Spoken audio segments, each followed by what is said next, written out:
All right, guys, how are we doing today? Hope everybody's doing well. Sorry I didn't get any feedback from anybody, so I'm gonna do the same thing I've been doing. Gonna do at least another problem like this, probably another couple videos this weekend. Get back up to speed. Make sure you guys are covered for what you guys need to get covered for your guys' homework.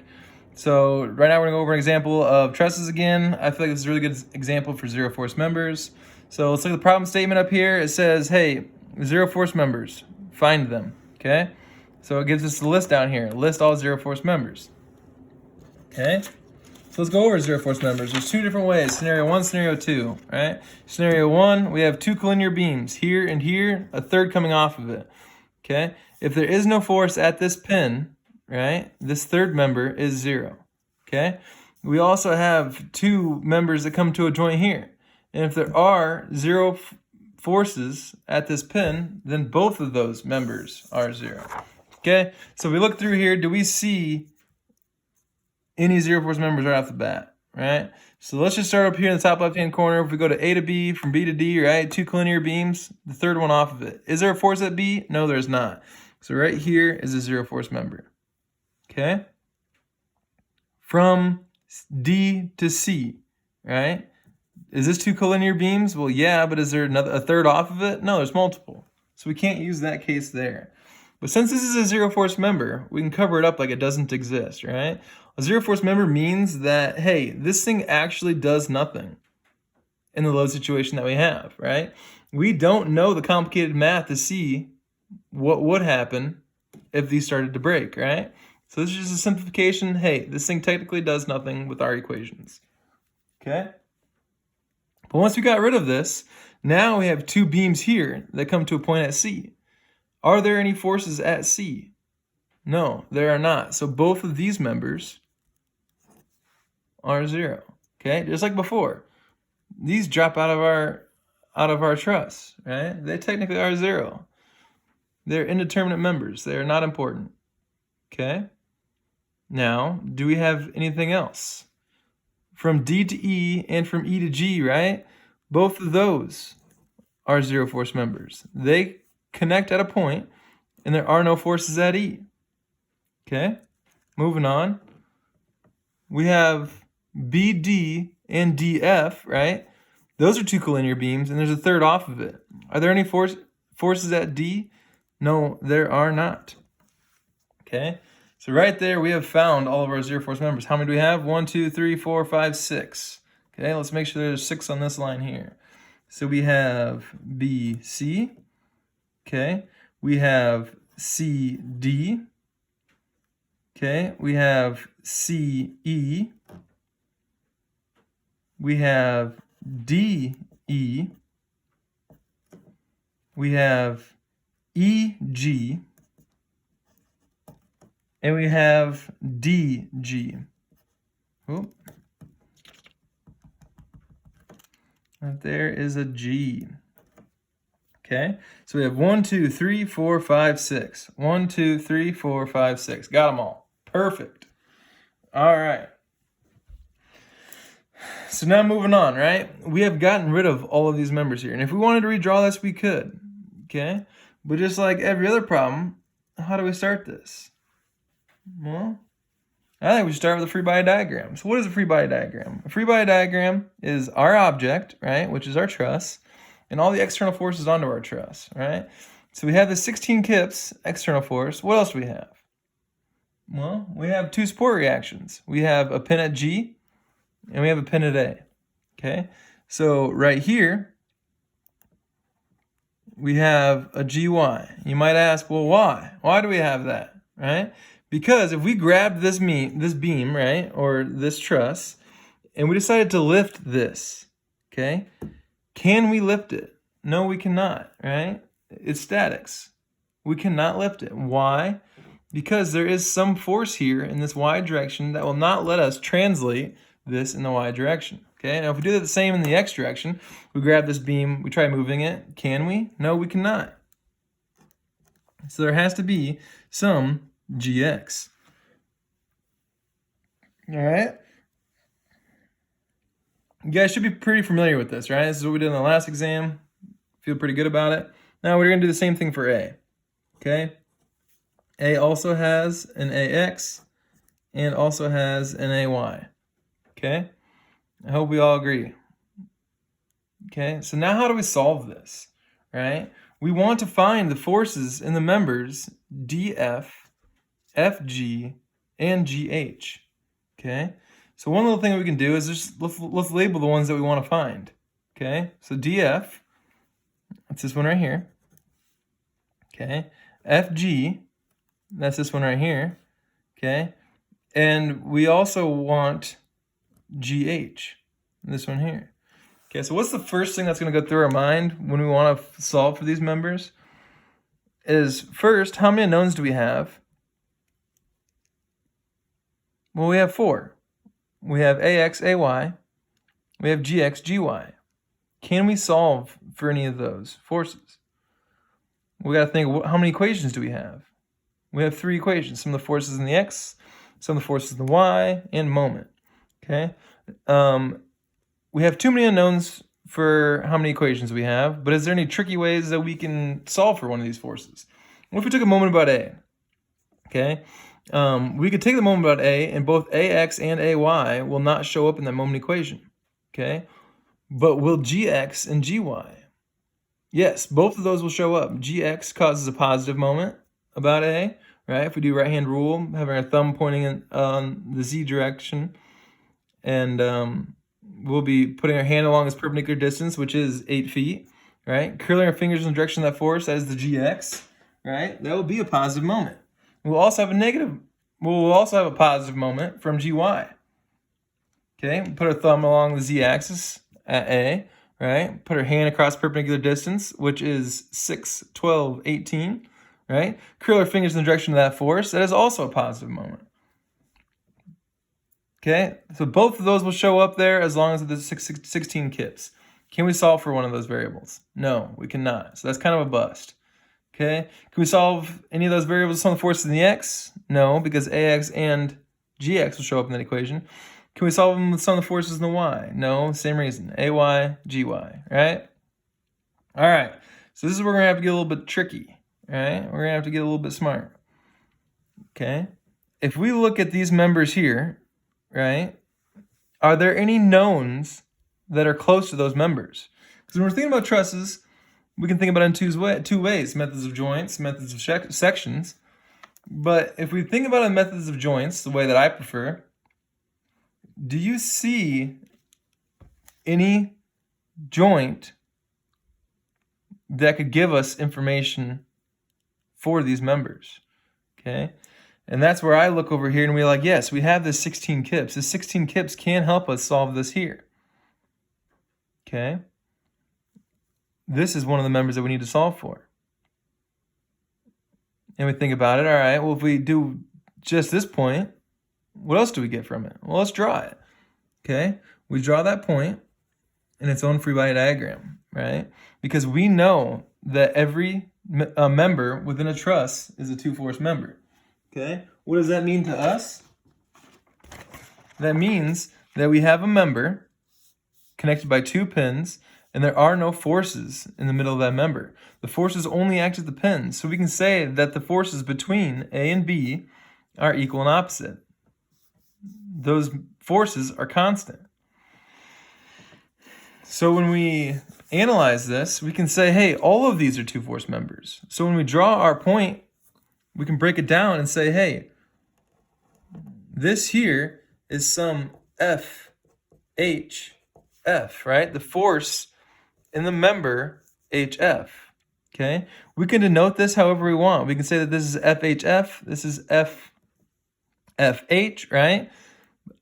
If I don't have to, I don't want to put 2 F's next to each other. So what we did is just split both of these beams, right? They're two-force members. We can do that, okay? Let's put our 16 kips in there. Okay. Now, do we know the directions of the forces FHF? No, we don't. Those are assumptions. Okay. But are there any things that we can do when we draw this point that can help us with those assumptions? Well, yes, there is. It's right here. We can say, hey, this FHF has to support this 16 kips in the Y. because this other member here, FGH, is only in the x direction. So it cannot support that 16 kips. This point here, point H, has to be in equilibrium. Okay, and if point H is in equilibrium, this FHF, Y component, cancels out this 16 kips. So it has to be up if this 16 kips is down. Okay, now what about in the x direction, right? We have to say that, hey, this FGH has to go to the right. Well, why? Because this FHF is going to the left, and they have to cancel each other out. Okay, so that's just using the sum of forces in the x, sum of forces in the y in our heads to draw this equation right. Because that's, or draw this diagram right. Because this here diagram is where our equations come from. Okay, so we're going to first start off with sum of forces in the x and sum of forces in the y. Those are the only two equations that we can use when solving trusses. Why? That's because all these are either in tension or compression. Right? There's just axial loading. There is no moments. There is no bending. Okay? I hope that makes sense to everybody. Okay? So let's start off by doing the sum of the forces in the y. Okay, we're going to note that up is positive. Sum of the forces in the y are equal to 0, which are equal to, well, we have this FHF going up. Okay, so that's going to show up in this equation positive because we denoted positive as up.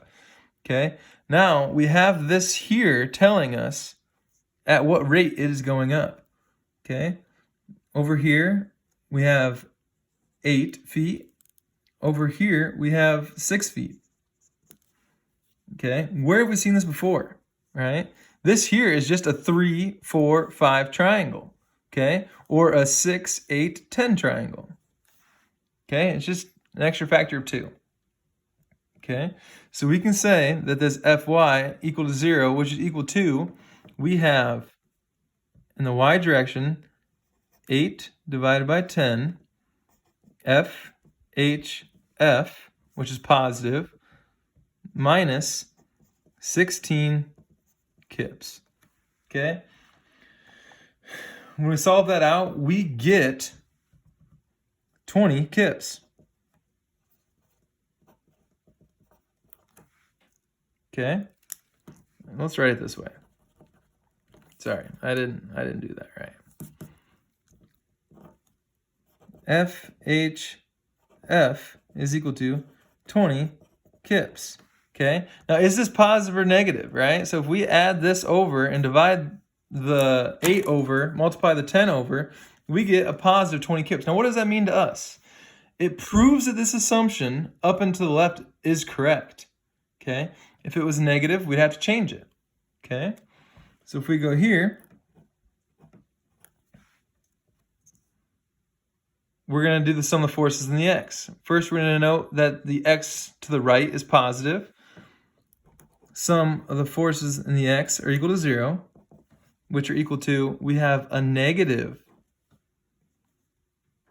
6 over 10 FHF, which is 20 kips. So let's throw that in there. Times 20 plus FGH. Okay? Now we think to ourselves, is this positive or negative? Well, we're going to add that over, and FGH is positive. FGH is equal to a positive 12 kips. Okay? So we can see right away that this here is needed right here. Okay? FGH is 12 kips. Okay? Now, we have found one of our values. Now I want to think, is there any other forces that we need? Yes, there's 2 more, right? We need FG and we need GH. So FG and DF, right? So these 2 forces. Okay, now is there a pin in common that we can get both those forces from? Yeah, that pin here is pin F. So let's draw another free body diagram of pin F. Okay, this here is pin F. Okay, we have one force coming off down into the right. We have another force coming off in this direction. Now we have another force coming off in this direction. Okay. Oop.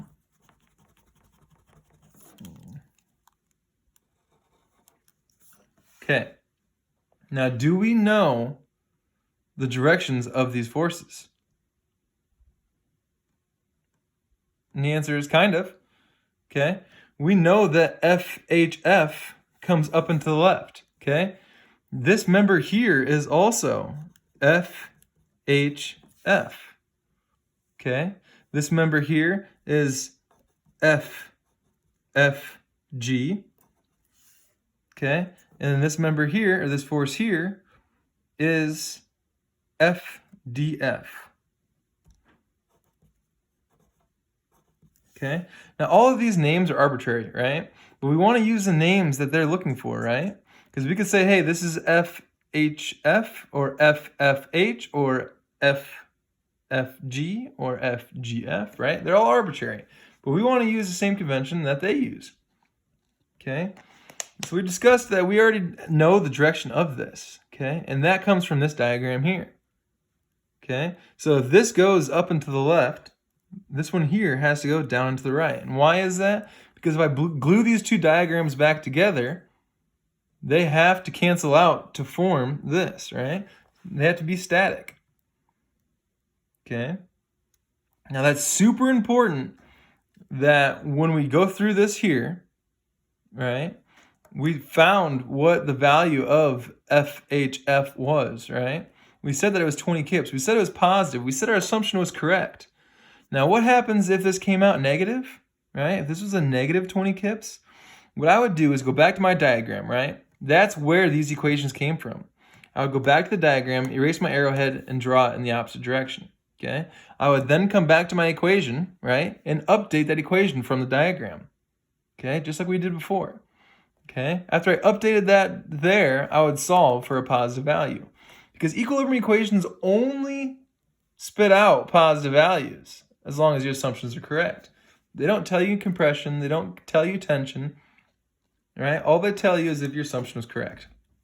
Okay, and that's very important because when we draw another diagram off of a diagram, that diagram needs to be correct. Okay? All right, moving forward. Okay, we know that this FHF is equal to 20 kips, okay? And we know that this here is 8. We know that this here is 6, and this here is 10, okay? Sorry, that's a little bit small and a little bit messy, okay? Now, knowing this direction, we can assume these two directions better, right? If this goes down and to the right, well, this one here has to go up, okay? This one here has to go to the left, right? Because when we do a sum of the forces in the x, sum of the forces in the y, they have to be 0. So we just did a quick one in our head to see if we knew what was going on. All right, does everybody see that? If you guys don't, let me know. We can go over it, okay? So now we can do the same thing we did here. Let's do sum of forces in the y, saying that, hey, up is positive, sum of the forces in the y are equal to 0, which are equal to, we have our FFG,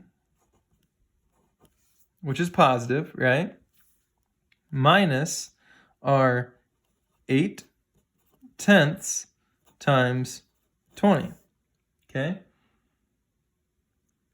So let's grab our handy dandy calculator and say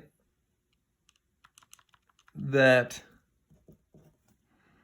FFG is equal to 8 divided by 10 times 20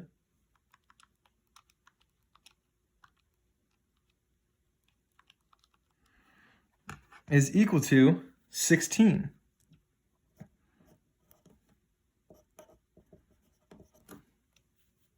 Okay. Now, if we go and move on to the x direction, well, first off, let's say, is this positive? Yes, it is positive. What does that tell us? That this assumption is correct. FFG does truly go up. Okay? So now, let's do sum of the forces in the x are equal to 0, which are equal to, and we have negative FDF plus, and we have 6 over 10 times 20. Okay, move that to the other side. We know right away it's going to be positive. And we get 6 divided by 10 times 20. And we get a positive 12 kips. Okay, so we can go down here and we can fill in our answer sheet. I'm sorry, this here. Let's make sure we label this. This is FDF, which is equal to 12 kips. Okay? So we go down here, we say, hey, FDF, what is that? Well, that is 12 kips. Okay? And whenever we're doing this, we want to say, are these members in tension or compression? Those are the only two forces that they can have, right? Is a tension force or a compression force. Okay? So, is FDF in tension or compression? If we go back to this diagram here, we see that FDF pulls on this point, okay? So we talked about earlier is if we have a member right here, which is DF, right? And it is, imagine if that was a straight line, okay? We have FDF acting in this direction. We have FDF acting in this direction, right? What does that mean? Well, those are internal forces.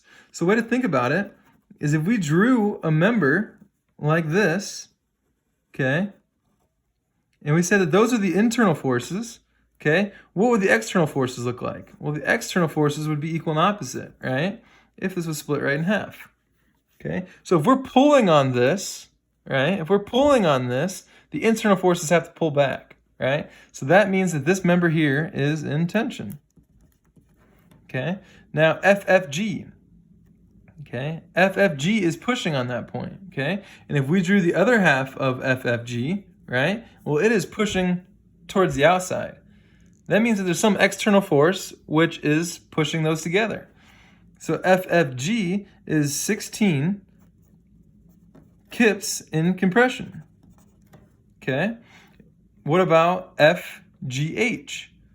Okay, FGH is 12 kips, and FGH, we have to see, is FGH in tension or compression.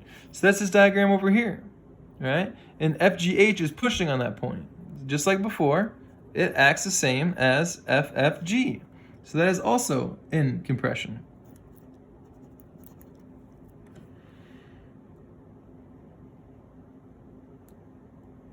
All right, so I hope everyone feels comfortable about this. Okay? If you guys have any questions, please let me know. Yeah, I'll upload more videos.